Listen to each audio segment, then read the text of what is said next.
Ассалаумағалейкум ардақты ағайын. Бүгін біздің Ертолғау бағдарламасының алғашқы қонағы АРАЛАС жекпе-жектен 3 дүркін әлем чемпионы Ардақ Назаров. Ардақ аға, қош келдіңіз. Ассалаумағалейкум. Жалпы енді қазір әлемдегі бір үлкен проблема ол коронавирус. Ол біздің елімізге де бір әсерін тигізіп жатыр. Мына спорттық шаралардың көбісі кейінге шегеріліп, спортшылардың оқу-жаттығу жиындары тоқтатылып, спортшыларға да бір кедергісін тигізіп жатыр.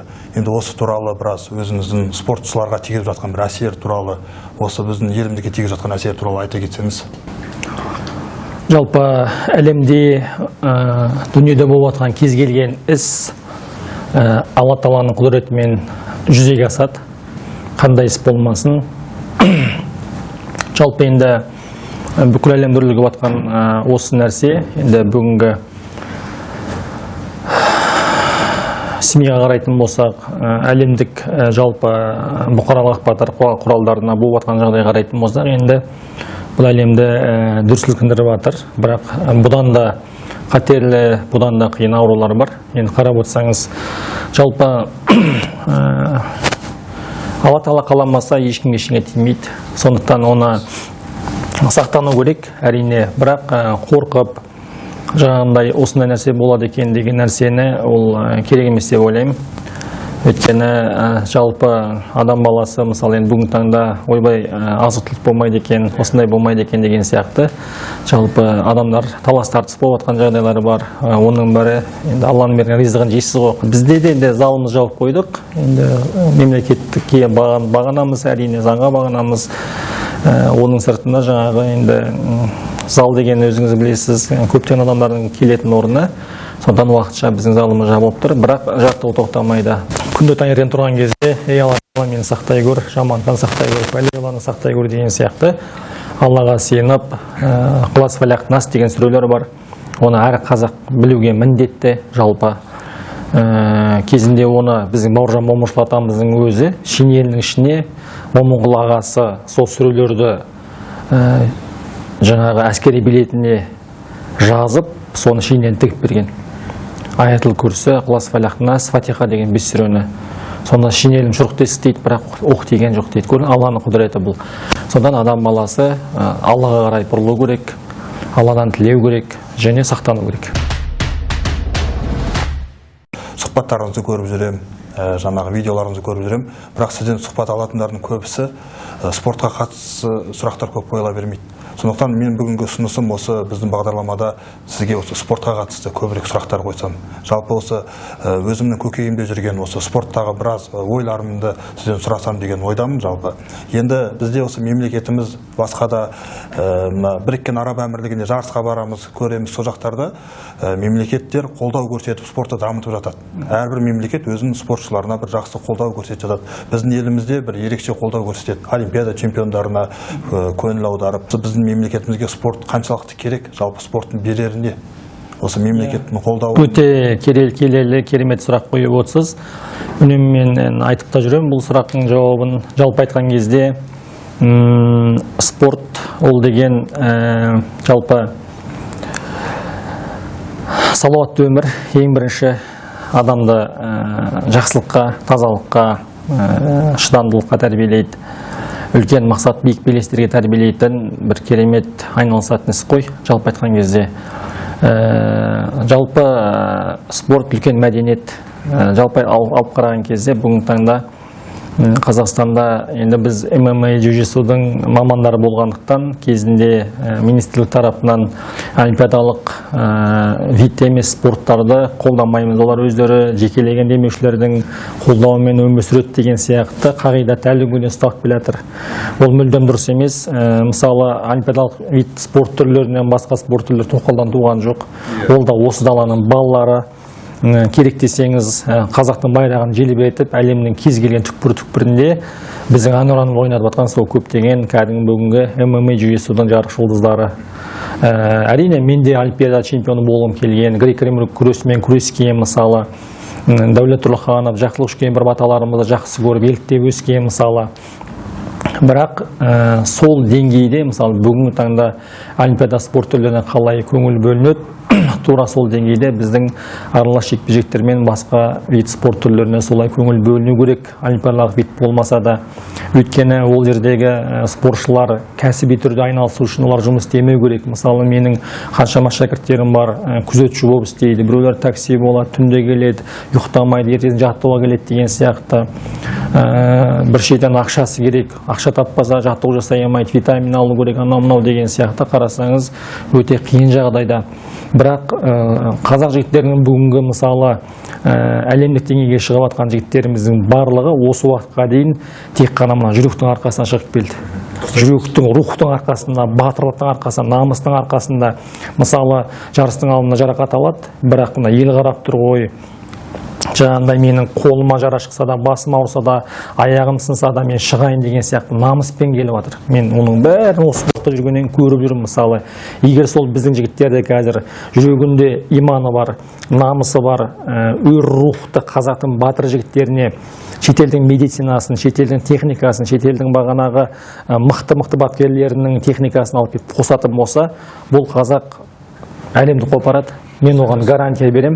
Мысалы, қазір бізде осыдан мен 1-2 жыл бұрын үнемі айтатын, неге бізге UFC-ге кірмейді, неге кірмейді деп. UFC-дің ауылы алыс емес, оған да кіреді. Қазір бүгінгі әлемдік қаншама версия бар, соның титулдары біздің қазақтың жігіттерінің қоржынында. Мысалы, M1 болсын, Fight Nights болсын, кешегі мысалы Қытайдың версиялары болсын, мысалы әртүрлі әлемдегі тек қана Беллатор мен жаңағы UFC-дікі жоқ. Оның да ол алыс емес дедік. Мінекей Аллаға шүкір біздің жігіттеріміз ол версияға кіріп жатыр. Мысалы, ол бастамасы ғана. Неге қазақ мысалы қазақтың жігіттері айналасы бір аз жылдың ішінде әлемдік мықты промоушндардың тағына жайғасты? Өйткені біздің жаңағы қанымыз таза, біріншіден, және біз жауынгер халықпыз. Және біздің қанымызда билеушілік деген нәрсе бар. Пәс оғым, төмен жүру, біреудің езгісінде жүру, табанда жүру деген болмайды. Мысалы, кезінде біздің бабаларымызды түркілерді бағанағы темірден жаңағы қылыш жасап, әскери жаңағы жабдықтар жасауға мына көрші мемлекеттеріміз алған кезде сол қылыштарын жасап беріп жүріп, олар бастары бірігіп кейінеп өздерін шапқан. Мысалы, ол кезіндегі мысалы бейбарыс бабамыз ол сатылып кетті Мысырға, осы Қыпшақ даласынан, бірақ әлем бардыра Мысырды 200 жыл биледі мәмлүктер. Сондықтан бұл халықтың жаңағы жалпы тектілігі анау біздің бабаларымыз көктір салып берген тектілік әлі күнге дейін бар. Ол әлі де болады. Алла амандық береді. Алла тағала амандық берсе, UFC-дің төрінде де керек десеңіз сол 7 салмақ бар ма? 7 салмақтың төрінде де қазақ жігіттерінің отыратынына мен ауыл алыс емес. Ол үшін бүгінгі таңнан бастап мемлекеттен федерация ашылды. Бірақ қолдау өте аз, жоқтың қасы. Жаңағы бірінші нөмірде жүрген балалар ғана кішігірім көмектесіп отырады. Ол дұрыс емес. Екінші нөмір, үшінші нөмір өскелең ұрпақтардың барлығына жаңағы ақы төлену керек. Мысалы, ол юнош бола ма, немесе жастар арасынан чемпион бола ма, бірінші, екінші нөмір, үшінші нөмірлердің барлықтарына мемлекет тарапынан қолдау көрсетілетін болса, жалпы бұл спорт көтеріледі. Сонымен қатар тағы бір нәрсе, бұл жерде айта кететін жағдай, біз осы аралас жекпе-жегенде қазір тас өрге домалап, UFC әлемдік брендке айналды. UFC-ге шыққан бала ертең ол пояс алатын болса, ұлттың брендін айналады. Ұлттың тұлғасын айналады. Мысалы, кешегі Хабибті алып қарайтын болсақ, дағыстандықтарда бүгінгі таңдағыдай рух болмаған. Олар енді тау халқымыз деп бір-бірімен қырық пышақ болып жатқан халық қой, енді шын мәнінде қалай қарайтын болсақ. Ал бүгінгі таңда Хабиб келді, Хабиб шықты. Мысалы, қазір кез келген тау халқы, Дағыстан халқы, мен дағыстандықпын, мен тау халқымын деп мақтанып айтатын дәрежеге көтерді. Бір Хабиб бүкіл ұлттың рухын көтеріп жіберді. Көрдіңіз ба? Дәл сол сияқты бізге де мысалы сондай мықты азаматтарды мемлекет болып қолдап, азаматтар болып қолдап әлемдік деңгейге шығаратын болса, мына биік белеске артынан небір жігіттер шығады, небір жігіттер, көрдіңіз ба? Сондықтан біз осы жекпе-жекке келген кезде алдында Болат ағамыз болды, Дәнеш ағаларымыз болды. Мысалы, ол кезде өте қиын жағдай болған. Мысалы, спорт залының подвалында тұрдық. Мысалы біз витамин деген болмаған қара шай, қара нан, картошка мысалы сонымен чемпион мира болдық. Бүгінгі таңда Құдайға шүкір әйтеуір балалар көзі ашық, жағдайы болса Америкаға барып дайындалады, Таиландқа барып дайындалады, Дағыстанға барып дайындалады. Ең бірінші қолдау болса, бүгінгі таңда қазақ жігіттерінің алар белесі өте үлкен. Бұл мемлекеттік деңгейде үлкен қолдау керек. Өйткені спорт ол идеология кәдімгі.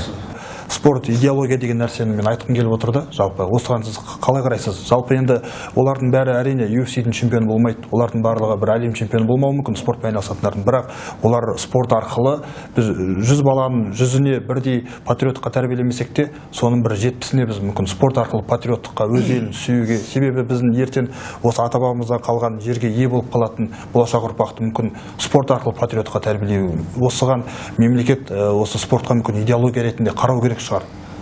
Жалпы мен соңғы әлем файтерс ашқаннан кейін 3-4 жыл қатарынан Қытайда жарыстарға шығып жүрдік. Үнемі жиі бардым, Қытайдың бір 100 қаласына бардым. Сол кезде біздің үлкен жарыстарымызға Қытайдағы біздің консул келді, елшіліктен адамдар келіп қатысты. Жігіттеріміз жеңді. Жарыстан кейін енді өзіміз келіп, дастархан жайып, сол кезде елші кісінің айтқан сөзі маған керемет ұнады. Спортсмендер дейді, сендер керемет елшісіңдер дейді. Біз елшілікте отырып жаңағындай бір мемлекетаралық татуластықты, үлкен жобаларды жасау үшін біздің 4-5 жыл уақытымыз кетеді дейді. Олармен сөйлесіп, тілін тауып дегендей. Ал сіздер келесіздер де бір удармен және қазақтың байрағын желбіретіп, екі ұлттың ортасындағы, екі мемлекеттің ортасына татулықты бір сәтте ғана жалғайсыңдар дейді.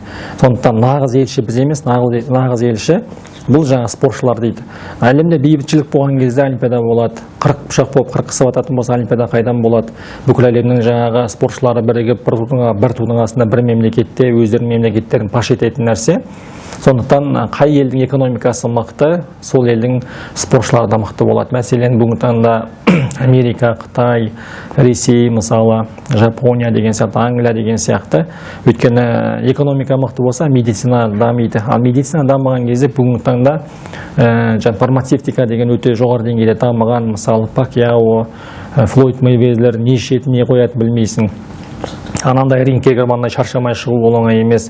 Сондықтан бізге де осы спорттық медицинаны дамыту керек. Мемлекет тарапынан жалпы айтқан кезде қолдау көрсету керек. Және де спортты үлкен жаңағы идеологияға айналдыру керек. Спортшылар бұл жақсылықтың жаршысы, бұлар бейбітшіліктің жаршысы.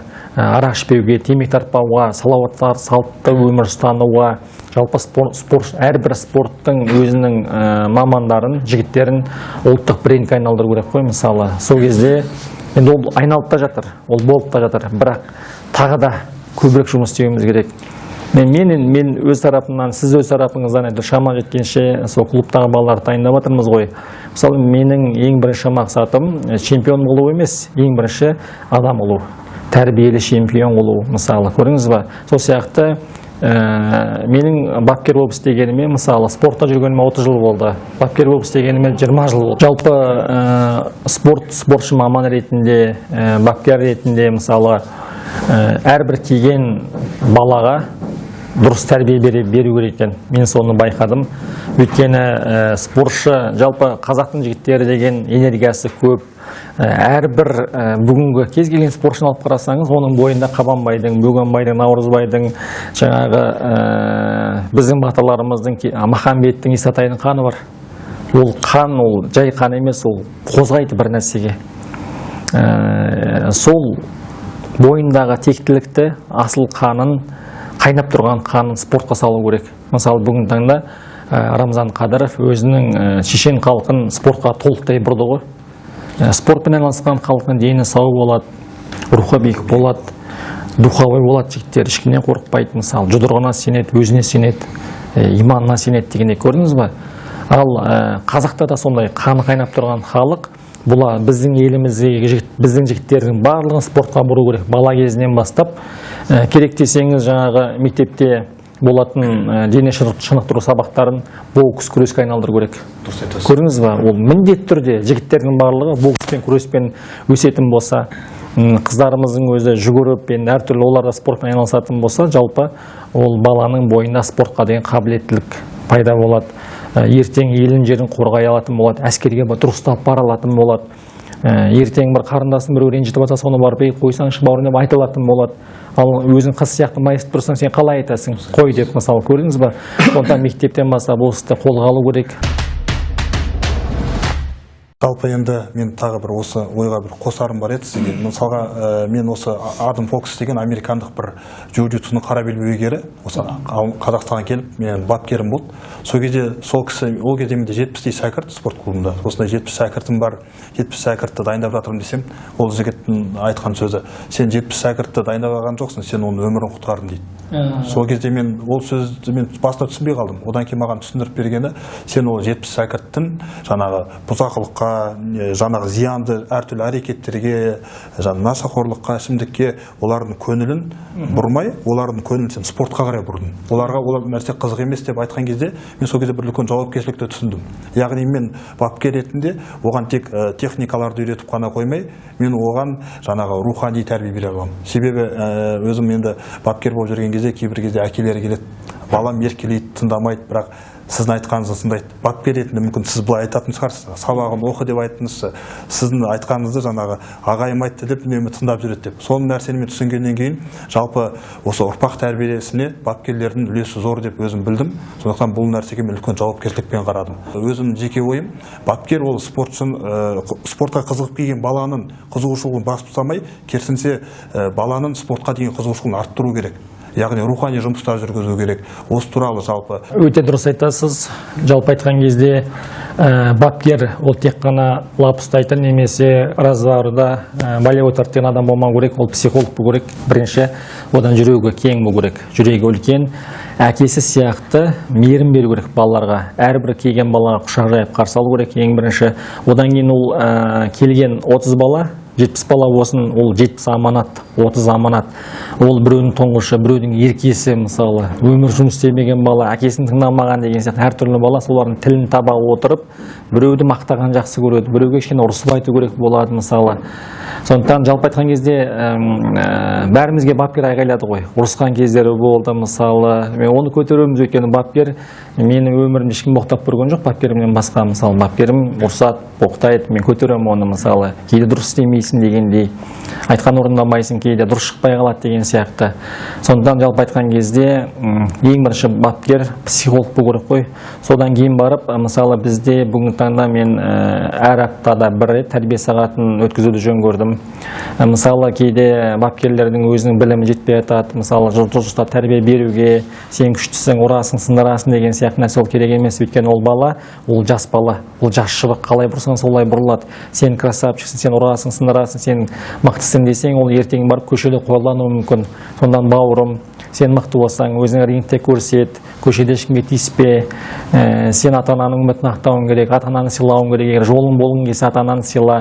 Сенің ең бірінші өмірдегі мақсатың жақсы адам болу, одан кейін барып чемпион болу, сен елдің қорғанысың, сен елдің азаматысың деген сияқты жаңа тәрбие беріп отыратын болса, ана бала ақырын-ақырын әрбір тренировкада бір сөзін айтсаңыз, соны жапсыра береді. Кейін сол бала үлкен жұмысқа барса да, мемлекеттік қызметкер болса да, спортта жүретін болса да, сол сіздің берген кішкене тәрбиеңіз алдынан шыққан кезде ол түсініп отырады.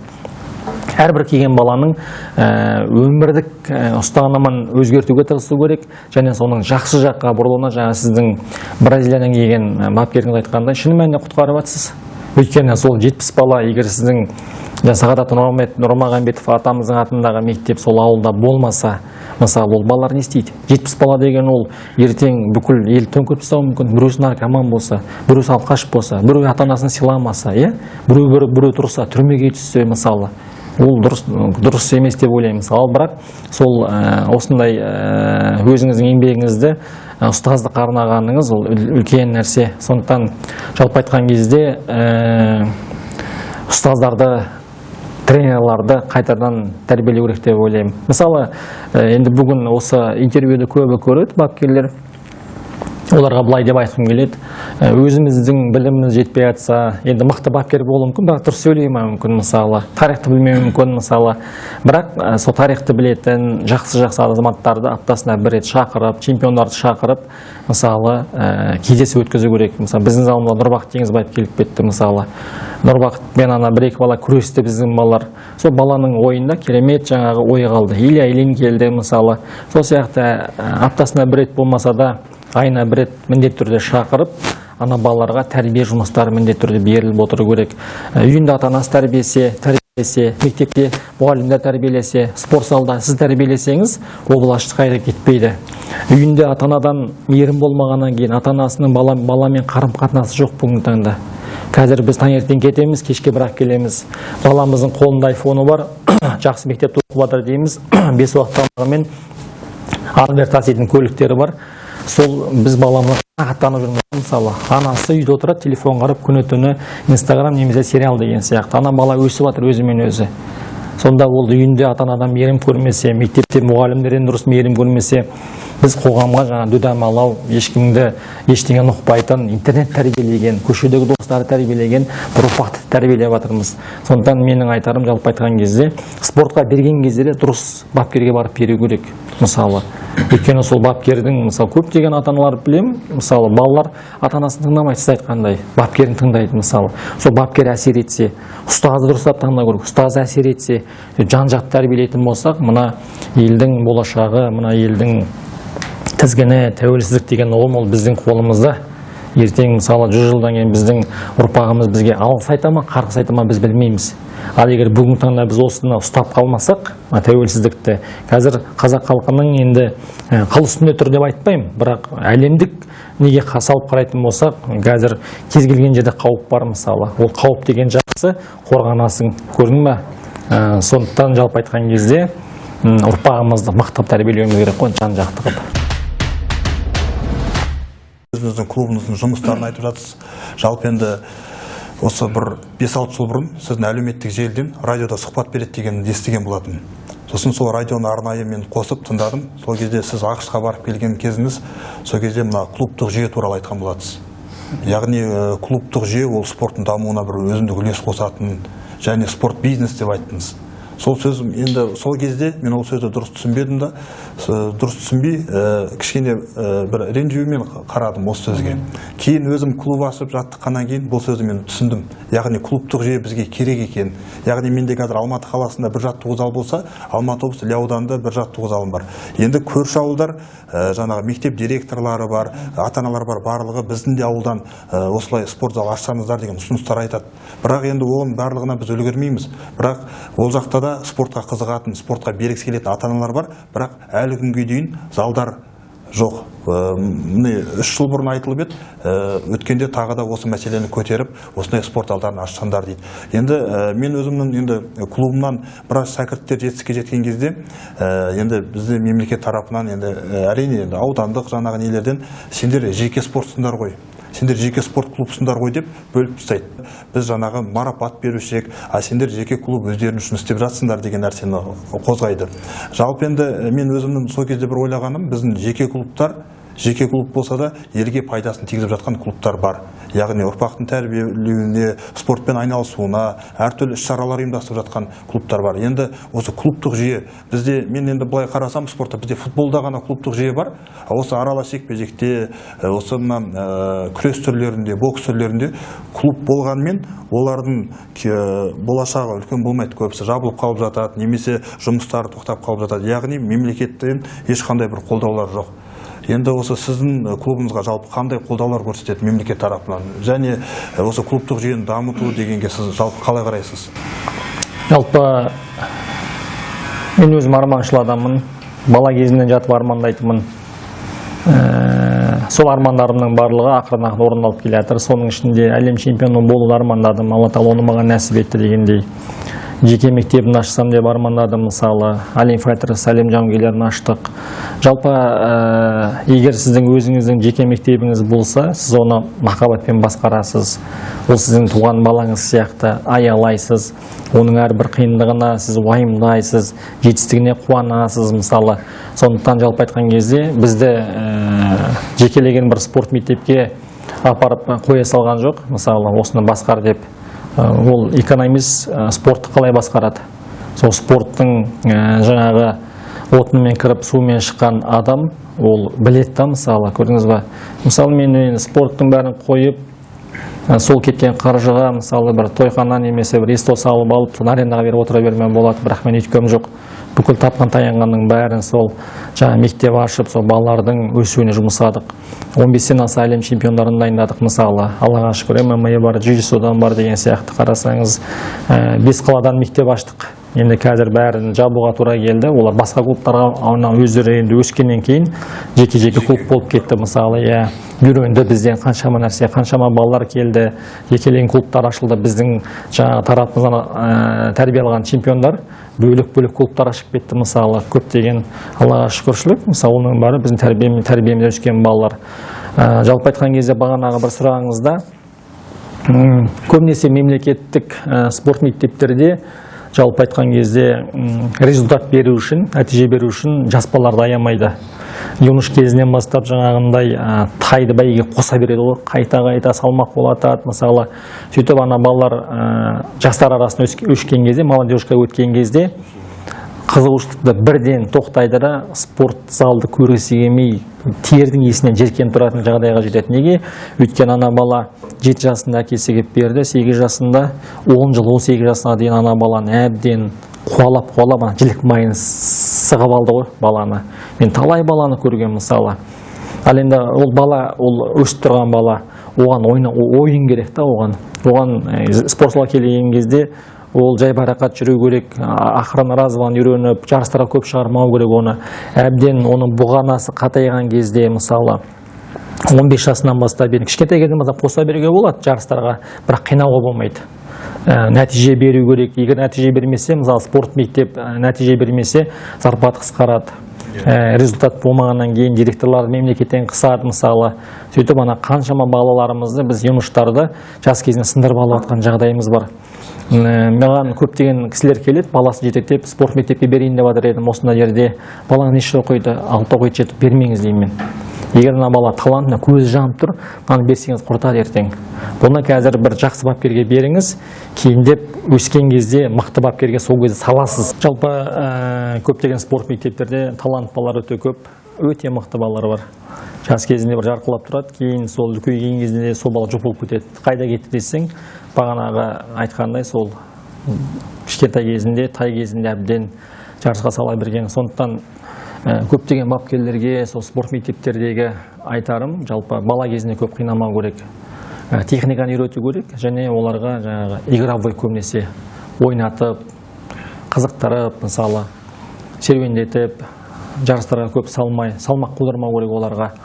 Олар әбден жаңағы, мысалы, мен қанша жастан спортқа болады деп айтып, мен 5 жастан деймін. 5 жастан келсін, спорт саладан есін келсін, ішін аунап көріп, аунап балалармен жүре берсін. Неге? Өйткені 5 жасынан келген бала 10 жасында ол мықты кәсіпқой болып тұрады. Сіз бір күні 10 жасыңызда балаңыз алып келесіз, спортшыларға бересіз, айға табыстайсыз. Нұрсұлтан еті сенікі, сүйегі менікі, мына баланы тәрбиеле деп. Сіздің балаңыз қызығып келді, ана 5 жасынан келген бала сіздің балаңыз талқанын шығарып жібереді. Кейде бір бапкерлер қарамай, парға қойып жібереді, күрестіріп жібереді. Сіздің балаңыз тая жақпаса, келеді, әке мен ұнамай қалды, басқа спортқа барайыншы деп, мен бармаймын деп айтады. Неге? Өйткені ол тая жақ болды ана жақта, бірақ сізге тая жедім деп айтпайды. Сөйтіп беті қайтып қалады баланы. Сөйтіп өмір бойы спортқа келмей кетуі мүмкін, спортқа. Сондықтан енді әкесі де бару керек, бірге баланы алып барып, 5 жасынан бастап ақырын үйрете берсе, таеквондоға, жеңіл спорттар ғой енді. Одан кейін жаңа бассейнге алып барсын, гимнастикаға беріп қойсын, мысалы. Кейіндеп каратеге беруге болады, джиу-джитсуға беруге болады, өйткені ол күресет, жаңа бой өседі, сіңірлер өседі, қолмен тартады, жаңағындай керемет. Күрес түрлеріне бір 11-12 жастан бастап беруге болады, мысалы боксқа, күреске дегендей. Оған дейін жаңағы кішкентай кезінен бастап жалпы спорттан іргетасын қалай беру керек баланың, оймен спортқа қорықпай кіру, есін сағыну деген нәрсені жасай берсе болады. Жалпы айтқан кезде сол спорт мектептерді жалпы қадағалау керек. Үнемі бізге бүгінгі юнош кезіндегі қанша ол чемпиондары болса да кейін ұмытылып кетеді ол. Мысалы бізге әлем чемпиондары мен олимпиада чемпиондары керек, үлкендер ересектердің арасында. Ол юнош кезінде чемпиондары болдым десе, оны ешкім танымауы мүмкін. Сол үшін юнош кезінде сіздің алдыңызға келген баланы жаңағы алтынды сақтағандай сақтап, ол баланы алақанға салып, тәрбиесін беріп, оны ересектер арасында олимпиада чемпионы жасауға үлкен мақсат қойсаңыз, ол баланы сындырып алмай, жалықтыра жібермей, нагрузка бермей, ол баланың ертең қазақ халқының үлкен мақтанышына айналатыны сөзсіз.